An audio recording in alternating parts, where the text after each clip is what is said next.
We were a bit skeptical of the game in the early trailers because Cappy's powers just seemed really odd to us. But once we got our hands on the game, our attitudes changed completely. The second we took control of a T-Rex using Cappy, we just fell in love with the feature. Mario comes equipped with all of his typical 3D moves and more with Cappy on his head. As usual, Bowser kidnaps Peach, but this time he wants to marry her. And it's up to Mario to find a way to stop this terrible event from taking place. You even meet the Broodals along the way who try to stop Mario and fail miserably like all of his enemies. Shocker. The kingdoms are absolutely gorgeous, but if we had to pick a favorite, it would definitely be the Metro Kingdom. For starters, Pauline is the mayor, and it looks like the Nintendo version of New York. There's not much more you could ask for. With DLC on the horizon, we can't wait to see how many more Power Moons will be introduced to Super Mario Odyssey. It's a game you could put hundreds of hours into, and we've enjoyed every second. Mention that Super Mario Odyssey was a masterpiece, and we feel the same way about The Legend of Zelda Breath of the Wild. So you know what? Why don't we just call it the crown jewel of the Nintendo Switch? The piece de resistance. The magnum opus. Alright, we're sure you get the picture by now. Breath of the Wild is a departure from the linear, dungeon-crawling nature of the Legend of Zelda series, as Nintendo wanted to make the game more open world in its design. When we first heard about this, we thought it would turn the franchise into something it's not, just to capitalize on the trend of open world games, and we're happy we got it totally wrong. Hey, you can't get everything right. As you guys have let us know many times before, we make mistakes every now and then. It's no big deal. Just the way Breath of the Wild looks is unbelievable. It has a distinct art style, and you just get so immersed in the world that you forget the actual goal of the game, to rescue Princess Zelda from Calamity Ganon. She can wait. We'll just hop on Epona. ARMS is one of the most interesting games released for the Switch, since it was the start of a completely new fighting franchise. Those of you expecting a new Punch-Out to be released along with the Switch will still have to wait just a bit longer. Many gamers thought ARMS was just a gimmicky game created to show off the motion control capabilities of the Joy-Cons. While it definitely showed off the Joy-Cons, you could still play with the Pro Controller if you're old-fashioned like that. It turns out it wasn't a bad game at all. In fact, it was actually an amazing game, comparable to the boxing minigames for Wii Sports. In ARMS, you can choose a fighter and battle up to 3 other players using a variety of extendable arms to knock them out of the arena. It's not as simple as punching though, as you'll have to block and dodge to prevent getting knocked out yourself. This ain't your mama's boxing game, that's for sure. You actually have to put some effort in to win, unlike in Wii Sports. Players are even able to customize their arm loadouts to their liking. Each arm has elemental attributes and varying weights that have an effect. Mario Kart 8 Deluxe is such a great game, especially when you get blue shelled right before the finish line and finish third. Jimmy, if you're watching this, we still hate you. Alright, so back to the friendship ruiner.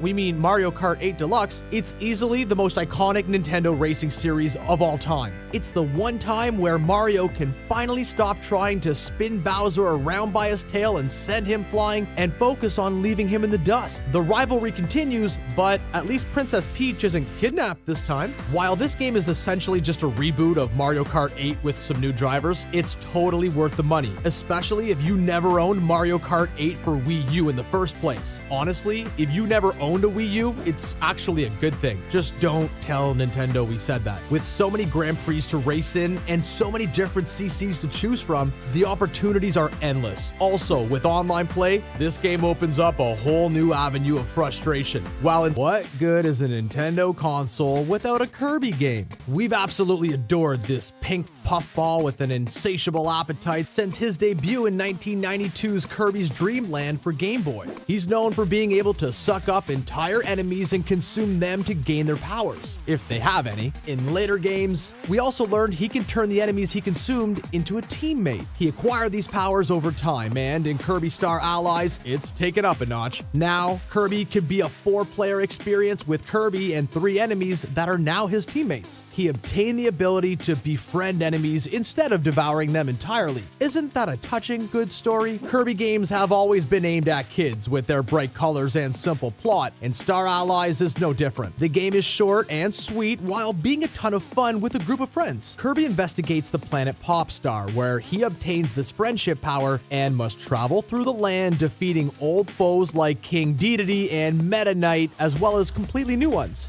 I'll be honest, the Mario Tennis franchise is what got us into the sport. Ever since Mario's Tennis for the Virtual Boy, we've been in love with this franchise. Yeah, we don't think you're buying it. We never owned a Virtual Boy because it was lame as hell, but what we did own was a Nintendo 64 and a Game Boy Color where we played Mario Tennis and never looked back. It was a simple game with 4 different shots and multiple different characters who specialize in certain categories like speed, power, and technique. Mario Tennis Aces takes everything you loved from both the original and Mario Power Tennis and puts it into one amazing package. In Mario Tennis Aces, you get the same 4 shots and unique characters, but have even more moves and skill to master. There's now trick shots, zone shots, and special shots, as well as an energy meter. You need a certain amount of energy to perform a zone shot, and a full meter to perform a special shot. Trick shots, on the other hand, require incredible timing, and if done correctly, will increase the amount of energy in your meter. Splatoon is a franchise that has seemingly come out of nowhere. When the original for Wii U was first announced, we didn't really know what to think. Nintendo isn't one for making shooter games since they rely heavily on online play, and their online service is light years behind PSN and Xbox Live. Also, Nintendo likes to keep things as kid-friendly as possible, and guns don't really do that. But it has a new IP, so we didn't dare doubt Nintendo. We gave the game a shot, and were pleasantly surprised along with plenty of other gamers around the world. The game was very well received because it was such a unique shooter. We loved the Inklings and their ability to alternate between squid and human form. We also loved all the weapons and customization in the game. All of that and more came back with Splatoon 2 for the Nintendo Switch. We got an incredible story mode with a surprising amount of depth, but the crown jewel is the online 4 vs 4 Turf War game mode. Covering the entire map in your team's ink is so satisfying, and the online crossover games don't always go according to plan. Oftentimes, there's too many stories that need to be told, and none of them really get told the way they should. With so many characters, some are bound to get left by the wayside, but that's not the case with Mario plus Rabbids Kingdom Battle, because there's not that much of a story to tell. We all know the Mario gang and what they're all about, but the Rabbids aren't nearly as popular. If you're not familiar with them,